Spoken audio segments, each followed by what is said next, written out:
आज का विषय है भजन। भजन क्या है? लोग भजन क्यों करते हैं? आज इसी विषय पर प्रकाश डाला जाएगा। पहला विषय है कि भजन है क्या। भजन कोई वस्तु नहीं है। भक्त के अंदर अपने इष्ट के प्रति जो भाव उत्पन्न हो जाता है और उस भाव में भावित होकर वह जो कुछ करता है वही भजन।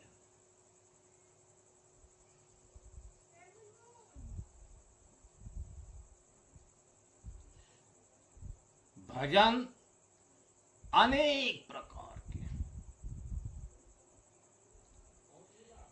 क्यों कि अनेक गुरु हैं, एक गुरु नहीं, और सबके इष्ट अलग अलग हैं। जिस गुरु को जो ज्ञान प्राप्त है वही अपने शिष्य को भी बताता है। यही परंपरा अनादिकाल से चल रही है। हम भजन क्यों करते हैं?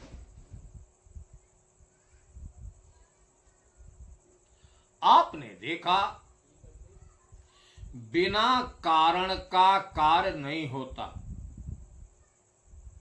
जब कारण उत्पन्न होता है तो कारण का निवारण करने के लिए मनुष्य कार्य करता है। जब कारण का निवारण हो जाता है तो अकार्य समाप्त हो जाता है।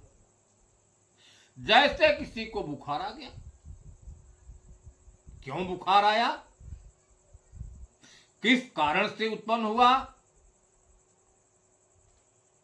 अब उस कारण का निवारण कर दिया जाता है तो बुखार आपे आप खत्म हो जाता है। उसी प्रकार हमारे जीवन में अनेक समस्याएं हैं, सबका कारण है। कारण के निवारण के लिए कार्य किया जाता है। लेख है भगवान शंकर माता पार्वती से कहते हैं कि है पार्वती, उमा कहूं यह जग की रीति, अस्वार्थ लाई करई सब। भगवान शंकर ने कहा है पार्वती, इस संसार वालों की यही रीति है कि अपने स्वार्थ की प्राप्ति के लिए वह कार्य करते हैं। अगर उनका स्वार्थ न हो तो वह न किसी का भजन करेंगे न किसी से प्रेम करेंगे। क्या जरूरत है भजन करने की? लेकिन उसके मूल में स्वार्थ है।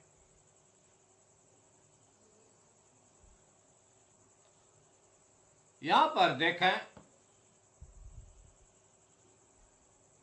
चार प्रकार के भक्त हैं भजन करने वाले,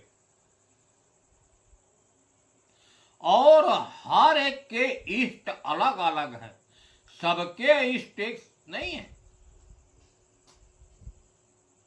आपने देखा कोई लोग गुरु को पूजते हैं, गुरु का ध्यान करते हैं, गुरु की पूजा करते हैं। कोई लोग भगवान शंकर के मंदिर में जाकर पूजा करते हैं, जल चढ़ाते हैं, अक्षत चढ़ाते हैं, पुष्प चढ़ाते हैं। कोई लोग विष्णु का भजन करते हैं, ओम नमो भगवते वासुदेवाय। कोई लोग गायत्री का जाप करते हैं, ओम भो भ्रुव स्वस्ता सौतुर्णयम भार्गो देवस्य धीमहि धियो यो न प्रचोदयात्। कोई आदि शक्ति के पुजारी हैं, स्वार्थ है। कोई देवी देवताओं के पुजारी हैं, कोई लोग भूत प्रेत का भी पूजा करते हैं, कोई लोग सिद्धियां करते हैं, लेकिन सबके मूल में स्वार्थ निहित है, स्वार्थ के लिए करते हैं। हमारे यहां 4 प्रकार के भक्त हैं जो शास्त्रों में वर्णित है, और इन चर्म चक्षुओं से देखा जाता है, ज्ञान चक्षुओं से देखा जाता है उनको। पहला है अर्थार्थी, दूसर का है आर्थ, तीसर का है जिज्ञासु, और चौथा है ज्ञानी। यही 4 प्रकार के भक्त हैं, इसका वर्णन गीता में है। लेकिन इन्हीं 4 प्रकार के भक्तों का वर्णन गोस्वामी जी ने मानस में भी किया है। उन्होंने नाम को लेकर इसका महात्मा बनाया है कि नाम जेह जप जागहि जोगी, बेरत बेरांच प्रपंच वियोगी, ब्रह्म सुख अनुभव अनुपा, अकथय नाम नामन रूपा। पहला ज्ञानी, जाना चाहि गूढ़ गति जेऊ, नाम जीह जप जानै तेऊ। जिज्ञासु, साधक नाम जपै लय लाए, होहि सिद्धि अनमा देख पाए। ये कौन है? अर्थार्थी है, अर्थ चाह रहा है। जपहि नाम जन आरत भारे, मिटहि कुसंकट होहि सुखारे। यह अर्थ रोगी, अर्थार्थी। देखिए, अर्थार्थी किसको कहते हैं? कि केवल अर्थ की प्राप्ति के लिए उनका जो इष्ट है उसका भजन करते हैं। जो अपने इष्ट का भजन करते हैं उसके मूल में है केवल धन। धन क्या है? पुत्र हो जाए, पौत्र हो जाए, स्त्री हो जाए, नाती हो जाए, धन हो जाए, पैसा हो जाए, गाड़ी हो जाए, घोड़ा हो जाए, जगह जमीन हो जाए,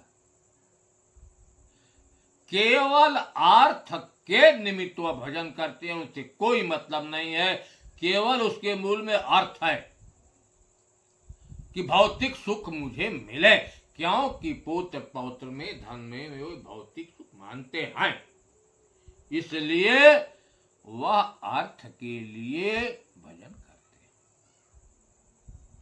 दूसर का है आर्त। आर्त माने होता है रोगी। हर आदमी रोग से ग्रसित है। रोग 2 प्रकार के हैं हर लोगों के पास। एक जो है भौतिक रोग, जो विकारों से अपने आप उत्पन्न होता है। अनेक रोग हैं, कहां तक नाम बताऊं, जो असाध्य हैं, जल्दी उसका इलाज नहीं, इलाज है तो महंगा है। दूसर का है किसी को भूत लग रहा है, कि कोई प्रेत लग रहा है, किसी को भगवान लग, यह भी एक खतरनाक रोग है। यह ऐसा रोग है कि 75% लोग इसी रोग में परेशान हैं, इसे भूत प्रेत आदि व्याधि से। इस रोग के निवृत्ति के लिए वह अपने इष्ट का भजन करते हैं, पूजा करते हैं, जप करते हैं, तप करते हैं, यावत करते हैं भजन, जो उनके भजन की विधि। तीसर का है जिज्ञासु। जिज्ञासु का मतलब होता है जानने की आशा, कि करने से क्या होता। यह क्रिया जो है साधना की है। देखें, जिसको जानने की आशा है, जिज्ञासु है। त्रिकुटी में लोग ध्यान करते हैं, गुरु बताते हैं कि त्रिकुटी में ध्यान करो। क्या करेंगे कि मन को, सूरत को इसी केंद्र त्रिकुटी पर कर देंगे। क्या दिखाई देगा? उगता हुआ सूरज, पूनम का चंद्रमा अनहद सुनाई देगा। नाना प्रकार के रंग दिखाई देंगे, अनेक प्रकार की चीजें दिखाई देंगे, क्योंकि वह देखेंगे तब जानेंगे। कुछ लोग 10वें द्वार पर ध्यान करते हैं। 10वें द्वार पर जब ही सूरज टिकाएंगे, वहीं फरफराहट शुरू हो जाएगी, बहुत तेज, और वहीं से क्रिया बढ़ना शुरू हो जाती। कुछ लोग मूलाधार पर शुरू करते हैं। जिज्ञासु है, उनके जानने की इच्छा है कि मूलाधार पर ध्यान करने से होता है क्या। ध्यान करेंगे, मूलाधार पर 4 दल का कमल जहां गणेश का वास है, इसको पर चलेंगे। स्वाधिष्ठान 6 दल का कमल जहां ब्रह्मा, नाभि चक्र में 8 दल का कमल विष्णु, हृदय चक्र में 12 दल का कमल शंकर, कंठ में सरस्वती, 16 दल का कमल, नेत्र त्रिकुटी पर 2 दल का कमल। यहां भी लोग साधना करते हैं। करेंगे तब जानेंगे, क्योंकि जिज्ञासा है उनकी जानने की। तो जानने के लिए क्रिया आपको करना होगा। कोई लोग पैर के अंगूठे से देखते हैं, पैर के अंगूठे पर वहीं मन दृष्टि जमा देंगे मन को, और वहीं से शून्य होना शुरू हो जाएगा। यह जिज्ञासु है, जानने की इच्छा से भजन करते हैं।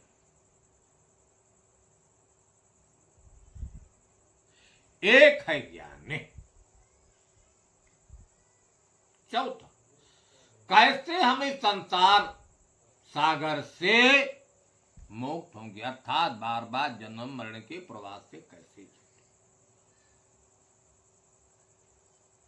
ऐसे भी संत हैं, वह भी भजन करते हैं,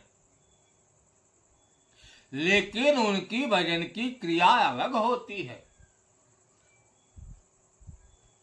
मुक्ति होती है ज्ञान से, भजन से मुक्ति नहीं होती। ज्ञान में होता है रहना, ज्ञान में कोई क्रिया नहीं होती। ज्ञान में केवल रहनी प्रधान है। किस कारण हम बार बार जन्मते मरते हैं, उस कारण का निवारण करना पड़ता होता है, भजन नहीं करना होता। भजन करने से कोई जन्म मरण के प्रवाह से नहीं बच सकता। भजन से किसी को हम प्रसन्न कर सकते हैं। इस निष्काम सेवा करेंगे, भजन करेंगे, वो प्रसन्न हो जाएगा। प्रसन्न होगा है तो हमें कुछ मांगेंगे दे देगा। लेकिन एक जन्म मरण का प्रवाह भजन से कोई नहीं छूटा। मुक्ति जो है युक्ति से होती है, ज्ञान से। क्यों हम बार बार जन्मते हैं? इसका कारण क्या है? जब हम कारण का निवारण कर देंगे तो जन्म मरण के प्रवाह से बच सकते हैं। यह 4 प्रकार के भक्त हैं। आप देख रहे, लेकिन भजन की विधि 4 प्रकार से भी है। जो हमारे यहां प्रचलन में दिखाई दे रहा है वह कौन है? परा, पश्यन्ते, मध्यमा और वैखरी। 4 तरह से भजन की जाती है। लोग भजन करते हैं। हम चलते हैं वैखरी बाणी पर। वैखरी बाणी क्या है? वैखरी भजन क्या है? वैखरी भजन में केवल बाणी का ही प्रयोग होता है। किसी मंत्र का जाप करना है तो केवल हम बाणी का प्रयोग करते हैं। घंटा 2 घंटा 4 घंटा बैठकर मंत्र का जाप करते हैं। चाहे ओम नमः शिवाय हो, चाहे राधे गोविंद हो, चाहे ओम नमो भगवते वासुदेवा हो, चाहे एंगे क्ली चामुंड मुच्चाए हो, चाहे ओम भो ब्रुवासा तसौतरणयम भर्गो देवस्य धीमहि धियो यो न प्रचोदयात् गायत्री मंत्र हो। इन सबों में केवल वाणी का ही प्रयोग होता है। गीता का लोग पाठ करते हैं, भजन करते हैं, मानस का पाठ करते हैं, मानस पारायण करते हैं, श्रीमद् देवी भागवत का पाठ करते हैं। मूल में स्वार्थ है, स्वार्थ के लिए करते हैं, स्वार्थ के लिए करते हैं। इसमें केवल वाणी का ही प्रयोग किया जाता है। ऐसे भजन को वैखरी वाणी कहते हैं, वैखरी भजन कहते हैं। जो आमतौर पर चल रहा है आप लोग देख रहे हैं, कहने की बात नहीं है, अपने आंखों से देखिए तब मानिए। दूसरी है मध्यमा। यह मध्यम मार्ग है, इसीलिए इसको मध्यमा कहा गया है। यह मध्यम मार्ग है। इसमें वाणी का भी प्रयोग होता है और रूप का भी प्रयोग होता है। अपने इष्ट के रूप को भी लोग देखते हैं और उसके बताए हुए नाम को भी जाप करते हैं। प्रत्यक्ष में देखें, स्वामी अकड़ानंद जी महाराज, इसको लोग जगत गुरु की उपाधि देते हैं। उनका भजन है कि ओम का जाप करो, ओम का नाम लो, और जो गुरु हैं उनके स्वरूप का ध्यान करो। आपने देखा इसमें नाम भी है और रूप भी है, दोनों है।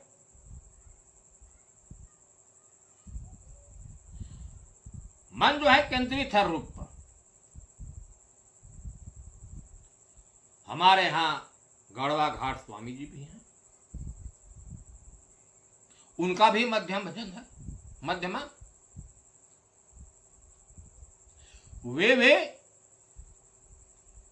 गुरु का दिया हुआ जो ज्ञान है कि गुरु गुरु कहो, मेरा रूप का ध्यान करो, अर्थात गुरु के रूप का ध्यान करो। यह भी मध्यमा भजन है। बाबा जय गुरुदेव जी हैं, वे तो 5 नाम बताते हैं, और लोग तो एक ही बताते हैं, लेकिन वो 5 नाम का जाप कराते हैं। ओम निरंजन रारंग स्वम सत्म, और वह भी कहते हैं कि हमारे रूप का ध्यान करो। भारतवर्ष में बहुत से महात्मा मध्यमा भजन को करने वाले हैं। ऐसे भजन को मध्यमा कहते हैं। इसके बाद है पश्यन्ति। पश्य माने होता है देखना, केवल देखना। इसमें न वाणी है न कोई रूप है। यह भजन साधना की है। अभी बात हो रही थी कि लोग त्रिकुटी में भी देखते हैं, जिसको जो गुरु बताया हो। किसी को त्रिकुटी में लोग बताते हैं, कोई गुरु 10वें द्वार पर बताता है, कोई गुरु मूलाधार पर बताता है, कोई गुरु खुले आकाश में बताता है कि आकाश में मन को केंद्रित कर लो। कोई गुरु कहता है कि नख पर ध्यान करो। इसमें केवल देखना ही है, नाम रूप कुछ नहीं। हमारे यहां साधना में चल रहे हैं। ऐसे भजन को पश्यन्ति कहते हैं। इसके बाद है परा। परा भजन इन तीनों से परे है वह। यह तीनों में तो प्रकृति का संबंध है। देखते हैं तब भी प्रकृति दिखाई देती है। रूप का ध्यान करते हैं वह भी प्रकृति है। जो शब्द का उच्चारण करते हैं शास्त्र में वह भी प्रकृति का ही शब्द है। लेकिन इन तीनों से परे है, उसका नाम परा है। गीता में इसी का वर्णन किया।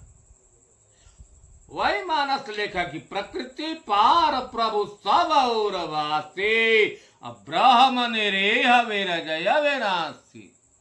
जो प्रकृति से परे है वह है ब्रह्म। रजबीर से इसकी उत्पत्ति नहीं होती है, यह जन्मा है। उसी को आत्म तत्व भी कहा गया है। उसी को कहीं राम शब्द से कहा गया है, कहीं हरि शब्द से, कहीं ब्रह्म शब्द, अनेक नामों से,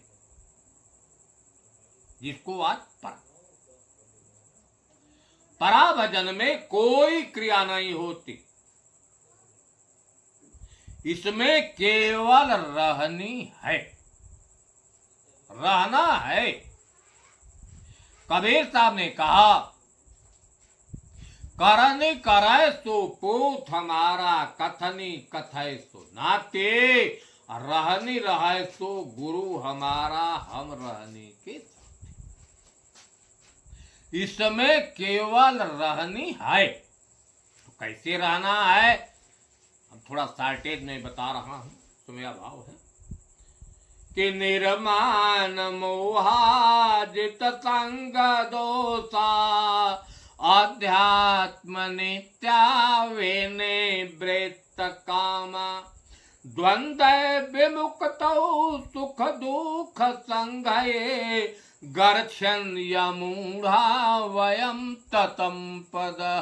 यह रहनी भगवान कृष्ण ने कहा, नानक जी ने कहा कि साधो मन के मान त्यागो, काम क्रोध संगति दुर्जन के ताते अहिनिति भागो, आशा तृष्णा दोनों त्यागो, और मान अपमानो, हर्ष शोक से रहे अतीता, जिन जगत तत्व पिछानो, निंदाया स्तुति दोनों त्यागो, खोजो पद निर्वाण।